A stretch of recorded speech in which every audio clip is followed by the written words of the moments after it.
Gott Sien volk op Eden nummer 22. Jun reden als Johan dit. Vandaag wil ik met het wichtige thema van de 10 geboten wiedergonen. Ik wil besonders over de nächste 3 geboten reden.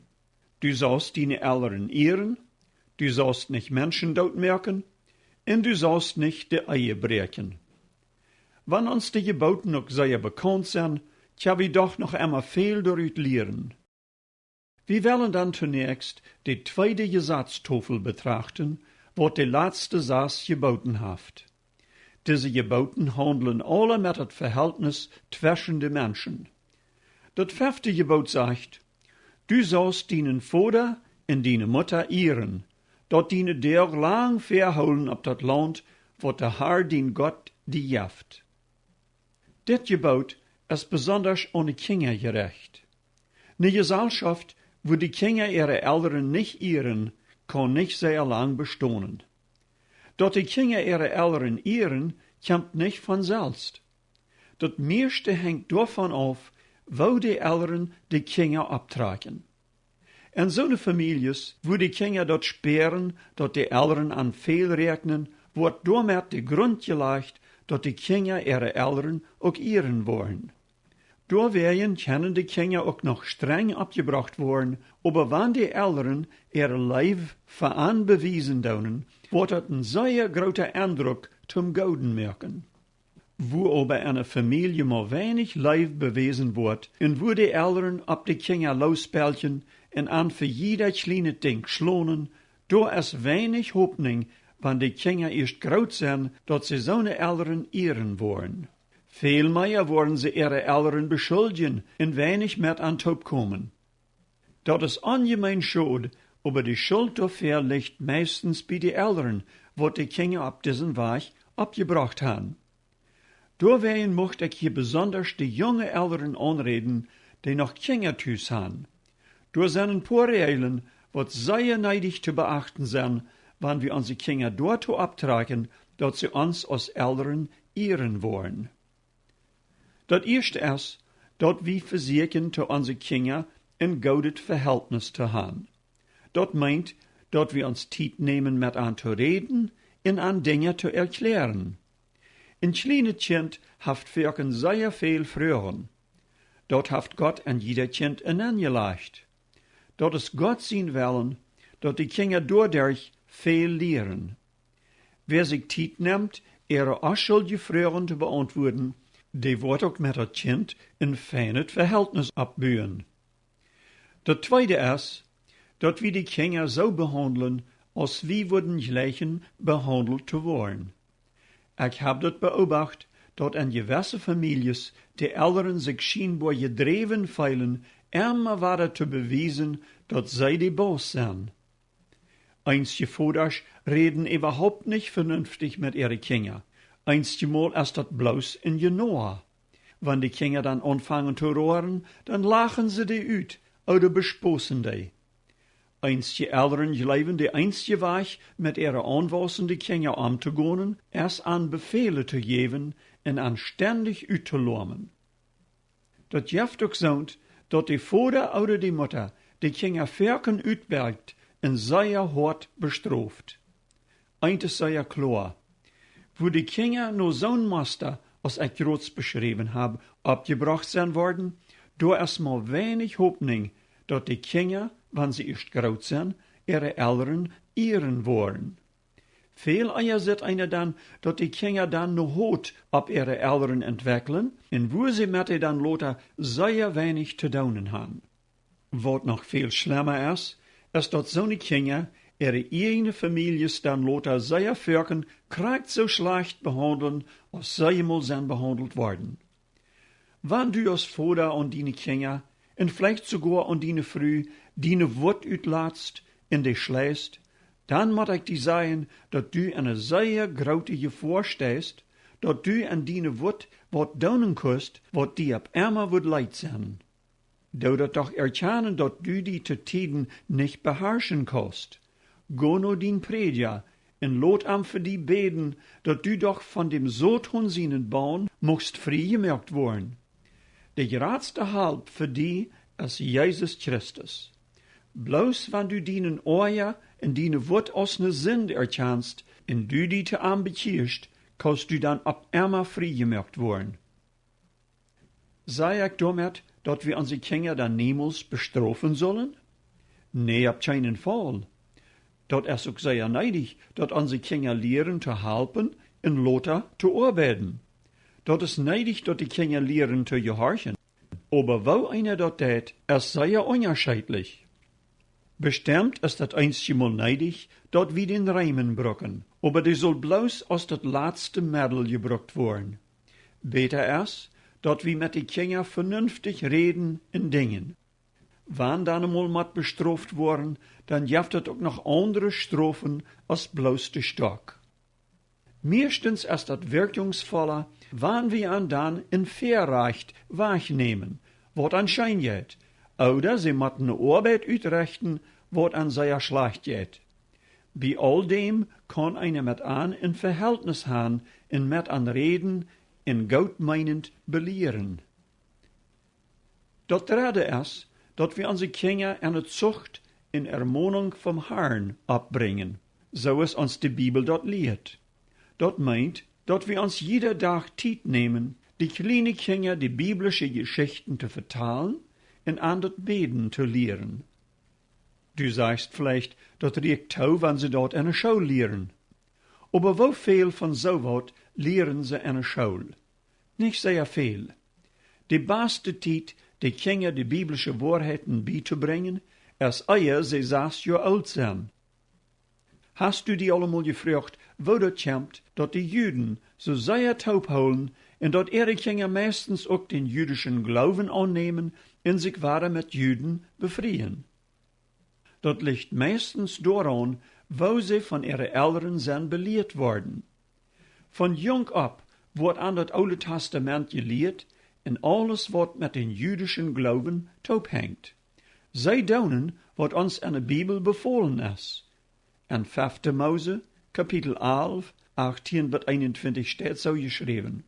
Und je sollen diese meine Wörter ab jene Horten und ab jene Seil leihen, und je sollen jene Kinder die lehren, indem je davon reden, wann du an dein Hus setzt, und wann du ab dem Weg gehst, und wann du die Hand legst, und wann du abstehst. Und du sollst die ohne Past von dein Hus und an dein Hack schreiben, so dat deine Deel en de Deel von deine Kinder solenrijk worden, en dat Land, wat der Herr jene Voders geschworen haft, an te geven, so ist de Deel vom Himmel ab Erden. Hast du gemerkt, dat diese Vers dieselbe Versprechung geben als das 5. Gebot? Dat sie lang leben worden, en dat Land, wat der Herr anjaft. Wann wir dorab uit zijn, dat onze Kinder uns an Ehren holen, en doordat in Goudet in een langes Leben haben können, dann fang von der an, diese 3 Punkten zu beachten. Weil wir niemals denken, dat het taugt, wann onze Kinder an der Schule ein paar Bibelvers uitwendig lehren. Dat is ook lang nicht genug, wann sie bloß den Katechismus lehren, ehe sie bei Gemeinde gehen. Wir müssen jung anfangen, an Gott Sien Wort fair zu lesen und zu erklären. Das Allerwichtigste dabei ist, dass sie sich zu Jesus bekehren. Dann wird auch das ganze Verhältnis mit den Eltern besser sein, so dass es für eine keine Frage wird sein, ob sie ihre Eltern ehren oder nicht. Das 6. Gebot ist ganz kort. Du sollst nicht doodmerken. Dit Gebot wird einstmal aus een Widerspruch sein, wie es Gott het Volk befohlen, gewisse Völker, zoals die Amalekiter, zu verdorven. Viele Bibeluitleier sagen, dit Gebot redt von Mord. En ander wird, du sollst nicht morden. Wat dat aber zuallererst meint ist, wir sollen nicht unschuldig Blut verjeiten. Wir sollen uns auch nicht an Menschen rächen, indem wir ihr Blut verjeiten. Blut verjeiten wird bloß unter gewissen Umständen zugelassen, und dort wir, wenn der Herr dort uitdrücklich befohlen hat, oder wenn das passiert, während ein Mensch sich wehrt. Im Neuen Testament lehrt Jesus darüber, dat wie keinem Schlechtet aandoen zullen. Wie zullen onze Feind sogar Leib bewiesen. Dit leerden ook onze Voorvoders von Menno Siemens aan, dat wie liever die Wehrlosigkeit wählen sollen. En zo is dit een van de Sonderlehren van de Mennoniten. Aber waarom soll wie kein Menschenleben nehmen? De Grund hängt mit dieser Wahrheit taub, dat alle Menschen an Gott sein Ebenbild gemerkt sind. Die Antwort ist in 1. Mose, Kapitel 9, Vers 6. Dort steht, wer Menschen Blut verjet, dem sein Blut soll auch durch Menschen vergoten worden. Wils nur dem Bild Gottes haft hij die Menschen gemerkt. Ich verstehe das so, dat wenn ich einen Mensch moedwellens doodmerken, dann würde ich damit sagen, dis Mensch ist weniger als an Gott sein Bild gemerkt und es nicht wird, dat hij leeft. Doorheen zie ich dann Gott sein Wort gegenüber angehorsam, aber nicht bloß dort. Ich erhebe mich dadurch über Gott seine Erschaffung und veracht Gott sein Bild in diesen Mensch. In dem Sinn, da ich erst gegen Gott und dann gegen diesen Mensch sündigen. Die Folge davon ist, dat ons Blut dann auch vergoten worden wird. Wofür ist das nicht all die Fall gewesen, dat Söhne, wat mit Mord und Kriegerei umgehen, auch verken auf denselben Weg te dood kommen. Aber wat kann einer zu Söhne sein, wat het all gedonen haben? Vielleicht hast du von der noch nie, und du hast Menschenblut ab den gewessen. Ist für die dann keine Vergebung? Die Bibel sagt, so wie unsere Sünden bekennen, so ist hij treu und gerecht, dat hij uns die Sünden vergibt und reinigt uns von aller Ungerechtigkeit. Wenn du von Horten Büße deist, und du willig bist, dat Tote stonen, wat immer die Fallen seine worden, dann wordt de Herr die vergeven. Denk je mal am Apostel Paulus, woveel Menschen Heiligkeit umbringen. Aber Gott wie am ook gnädig, und dann kann hij mit Frieden sein, dat seine Sünden alle vergeeft werden. Dat kannst du ook erleben, wann du die den Herrn Jesus ganz handjafst. Hij will dein Leben nie merken. Aber während wir bei dit gebaut sind, denk ich an ein Vers in 1. Johannes 3, Vers 15. Dort steht, wer sein Bruder hasst, der ist ein Mörder. Das Neue Testament nimmt diese Wahrheit im 6. Gebot noch viel wieder. Da wird die Wartel angepackt, wat allen Mord verursachen deed. Dat ist die Haat in die Ohren über andere Menschen. Die Bibel lehrt, dat wann ich ab mein Bruder oder mein Mitmensch ne Haat hab, dann hab ich ihm in mein Hart al doodgeschlagen. Und Gott sieht die Sache auch so. Daarbij ist es auch sehr gefährlich, wenn wir uns mit einer ehrlichen Einstellung rumdrehen. Gott will uns eine Leiftolie, vergebende Natur geben, kriegt so als Jesus die hat. Bloß Sonne, wat sich zu Jesus bekehren und sich von ihm nie het Leben schenken lassen, sind am Stand, dat 6. Gebot so zu holen, als Gott dat gefällt. Das 7. Gebot sagt, du sollst die Ehe nicht brechen. Dit meint, wir sollen unseren Partner in der Ehe treu sein. Dit ist ein Gebot, wat die Ehe in der Familie bewahren soll. Dit ist aber auch ein Gebot, wat von der ersten Tag verken gebrochen wird. Viele Menschen, besonders Männer, wat nicht bekehrt sind, leben dort schon nicht. Erstens ist dort für Gott eine große Sünde, weil es dort ein uitdrecklicher Ungehorsam gegen Gott ist. Der zweite Grund ist, weil es Ehebruch großes Unheil anrichten deed. Das Verhältnis zwischen die und deinen Ehepartner geht dadurch an den Grund, sogar wenn du das auch lang verstärken kannst. Aber ab sehr lang geht das nicht still zu halten. Gott sieht dir das sowieso. Wenn dein Ehepartner das auch nicht weiß, ist das allmählich für die, oder oprechtig Leib zu beweisen, weil's dein Gewissen dort nicht toll hat. Männer denken sich verken wenig dabei, wann sie nur de Grootstad fahren en door met ne vreemde Frau verkehren. Dit is aber veel gefährlicher, als einer sich dat groot so denken würde. Wann ein Ehepartner antrü wordt en jet en haft Geschlechtsverkehr mit een anderer Partner, dann passiert da wat wie gar nicht voets an worden. Wir waren dadurch, durch unsere Gefühle mit dieser Person verbunden. Aber wir haben kein Recht, mit dieser Person verbunden zu sein. Als Volk sind wir nu mit zwei Menschen verbunden, mit einer Kette, wat einer nicht gerade so leicht brechen kann. Gott hat den Geschlechtsverkehr zwischen einem Mann und seiner Frau angeführt, als eine scheine Gabe, wat an dieper verbindt als irgendein anderes Verhältnis. Dort meint der Herr Jesus, als er sagt, doorwegen wordt een man Vater en Mutter verloten en wordt sich mit seiner Frau verbinden, en die zwei worden ein Fleisch worden. Matthäus 19,5. Wann einer dort über bütere Eier deed, verbindt dit Verhältnis uns danach, aber zum falschen Partner.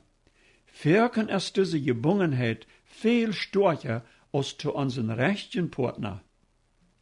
Ein dritter Grund, warum Ehebruch so gefährlich ist, weil einer sich dadurch eine sehr böse Krankheit abschlappen kann.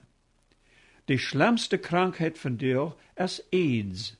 Diese Krankheit ist unheilbar und in alle Länder verspreit. Gewöhnlich kommt die Tod langsam, binnen mehrere Jahre. Wer AIDS hat, muss davon schließlich sterben. Viele so eine fremde Frühes, wat sich op een Gas ramdrieven, haben die Krankheit all. Durch die worden antrühe Männer dann angesteckt. Wenn sie dann wieder thuis sind, dann stecken sie ihre unschuldige Frühes auch damit an. In Afrika sterben jeder Jahr Millionen Menschen, auch unschuldige Kinder, von AIDS. In all dort kommt meistens von Ehebruch en Hurerie, wat die Älteren gedreven haben. Sogar in Paraguay, in Bolivien, nimmt diese Geschlechtskrankheit sehr tau. Wer mit einer fremden Frau hat Geschlechtsverkehr gehabt, soll sich unbedingt vom Doktor testen lassen, ob er auch von AIDS ist angesteckt. Ein vierter Grund, warum Ehebruch so schädlich ist weil dadurch Families verraten worden. Die Kinder kommen dadurch ganz durcheinander. So ein Vorbild von den Eltern ist ungemein schlecht, wie es Kinder sehr wohl weiten, was da los ist.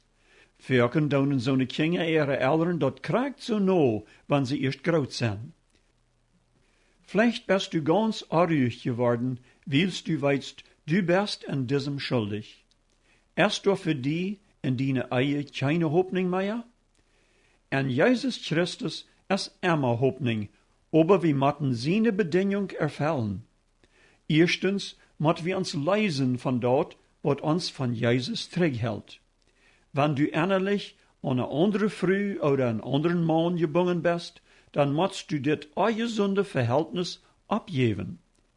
Bekenn dort dem Herrn auch deinen rechten Ehepartner aus ne Sünd in Bett um Verzeihung. Der Herr verjährt auch diese Sünd und reinigt uns Gewissen. Wenn du das nu noch nicht getan hast, dann bet den Herrn Jesus, dass er in dein Leben hineinkommt, in die Ton Gottes Kind merkt. Er wird das tun, wenn du am ernstlich durch am Beten denkst. Die Folgen von Ehebruch sind aber nicht so leicht auszulaschen. Wenn der Herr uns auch alle Sünden verjährt, wenn wir Buße tun, die Folgen von uns friedliches Leben mat wir über Werke noch lang drehen. Vielleicht wird deine Frau oder dein Mann dort sehr schwer fingen, die voll und ganz zu vertrauen. Das ist auch zu verstehen. Hier wirst du dann mit viel Geduld haben, in deinen Partner sein Vertrauen frisch verdienen. Aber das ist der Preis, was einer tollen muss, wenn einer an diesem es untreu geworden. Du hast aber noch einen Gedanken über das 7. Gebot, was wir nicht büter Acht loten sollen. Dort sind die Worte von Jesus in Matthäus 5, 28, wo er sagt, Ich aber sag wer ein Frühmensch dorab ancheckt, dat er haben mocht, haft bij zich am Hort al met de Eie gebroken. Hier wies Jezus ons de diepere Meinung von dit Gebot. Dat is nicht genug, wenn wir das Gebot bloß von Büten holen, aber innerlich in unsere Horten brechen. Wofür kommt das nicht fair, besonders bei uns Germanen, dass sie über andere frühes sehr schlechte und drake Gedanken führen. Diese Sort Gedanken sind Firken der erste Staub, was uns langsam durchhan bringt, dort wir diese Gedanken dann auch in Wirklichkeit utführen. Diese Gedanken sind krakt so als hungrige Schwein, wat wollen gefordert sein. Firken worden diese Gedanken durch Schundgebete und schlechte Bilder gefordert. Je firkner ein Mensch sich mit so ne ungesunde Gedanken beschäftigt, je stärker worden die.